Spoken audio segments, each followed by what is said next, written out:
it has become inevitably compelling for me to invoke the provision of the Section 305 of the Constitution of the Federal Republic of Nigeria, 1999, as amended, to declare a state of emergency in Rivers State with effect from today, 18th March, year 2025, and I so do. By this declaration, the governor of Rivers State, Mr.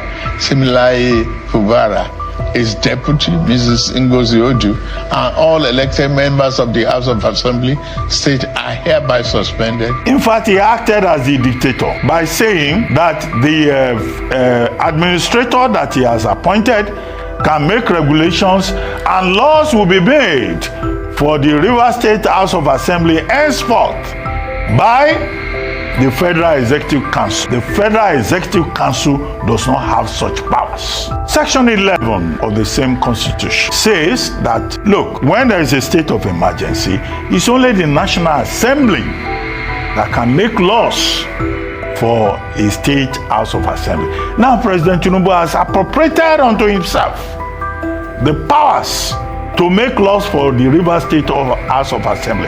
That's an impeachable offense. What is trending in Nigeria today, if not for the suspension of the governor of River State, Similaye Fubara, and the deputy, alongside the House of Assembly members? This started like a joke in 2023. But here we are today, talking about the legality of the action of Mr. President Bola Ahmed Tinubu yesterday. The reason for Mr. President's removal of the governor of Rivers State is totally because the pipeline has been touched. Not necessarily because he cares about the people of Rivers State. Not because he wanted peace in Rivers State. It was because it touches that which the political elite benefits so much from. That is my position, number one. Now, to look at this going further, for the first time on this platform, I will not be the one talking. But this time around, we'll be looking at the sections of the Constitution, looking at the section 103 and the 188, which talks about how the governor and the president, local government chairman, can be removed from office.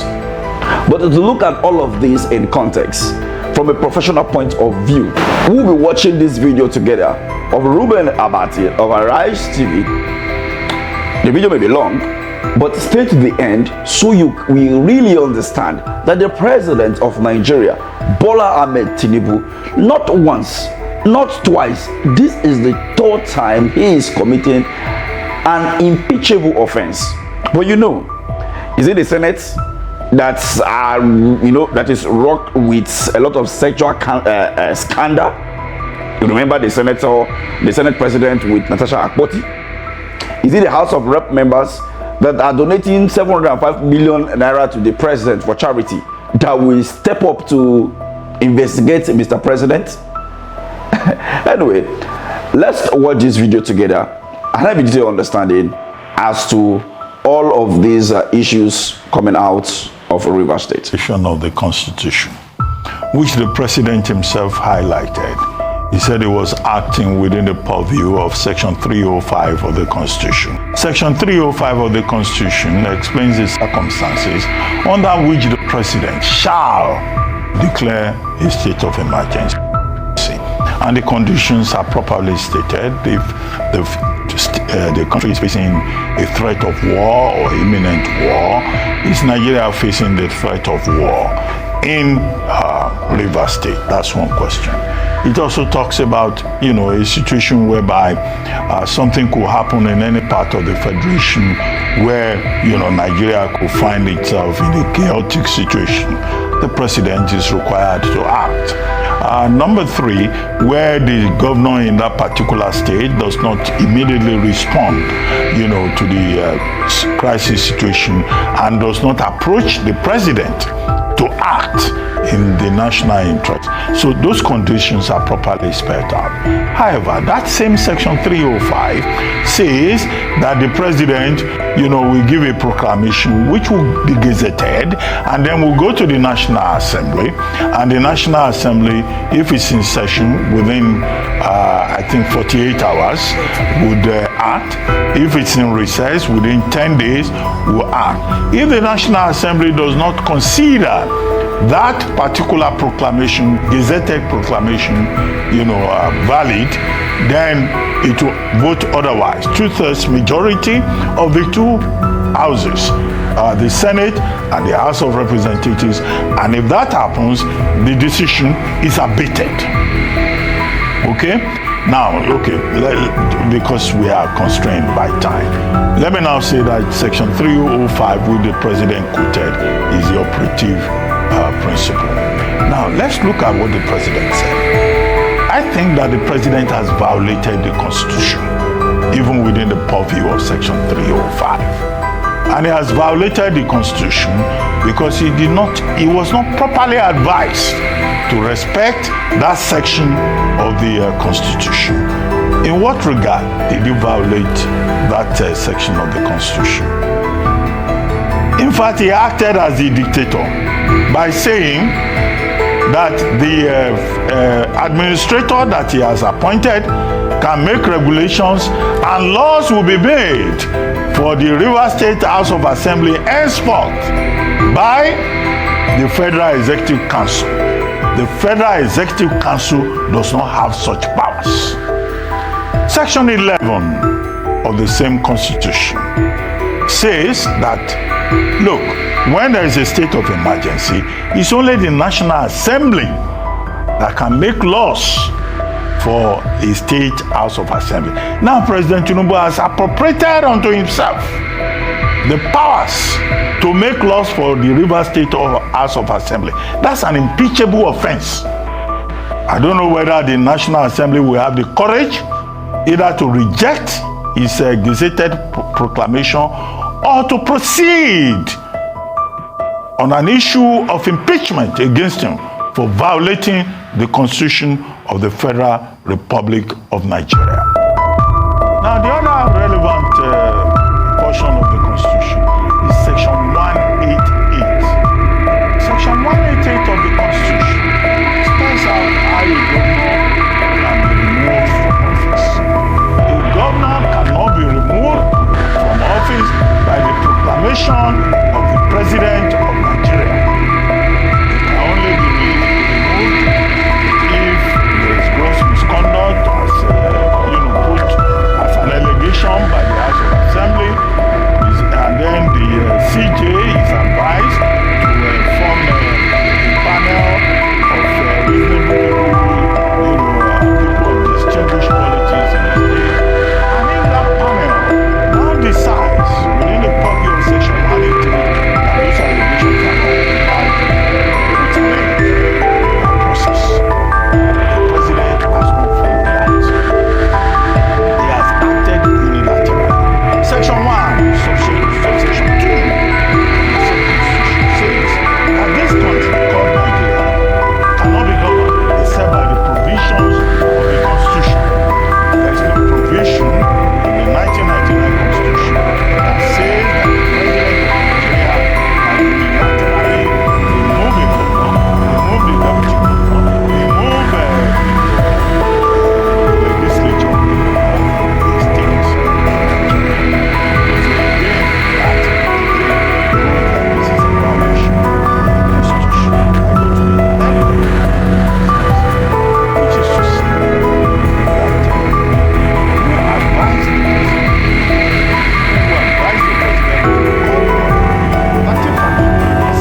Because at the time he was making that statement, with due respect, the operative law in Nigeria was, either it was the 1999 Constitution.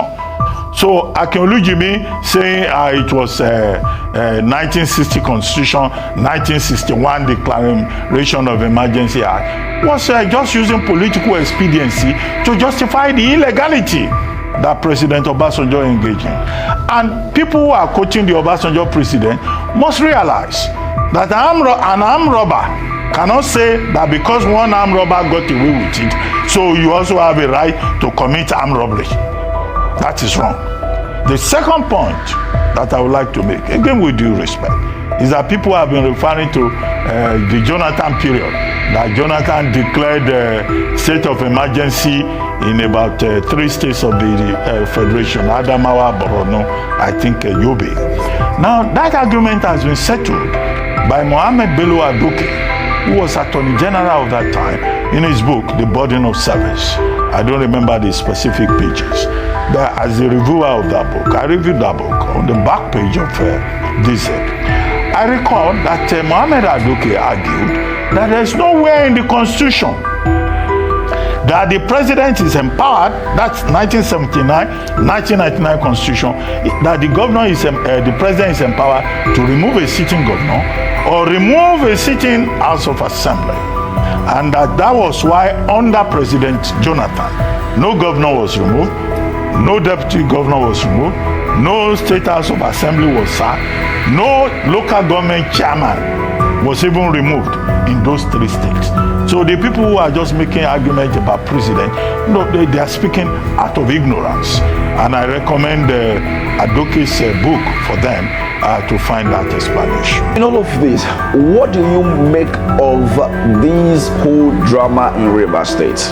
Do you believe that today, being 19th day of March 2025, the Nigerian National Assembly will have the balls to reject that which Mr. President has now, sent to them by asking them now to approve according to the law, the declaration yesterday and the removal of fubara?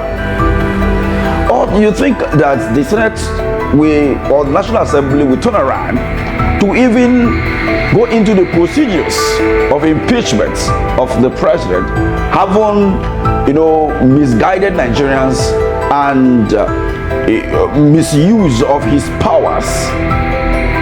Let me have your take at the comment section. Thank you for watching.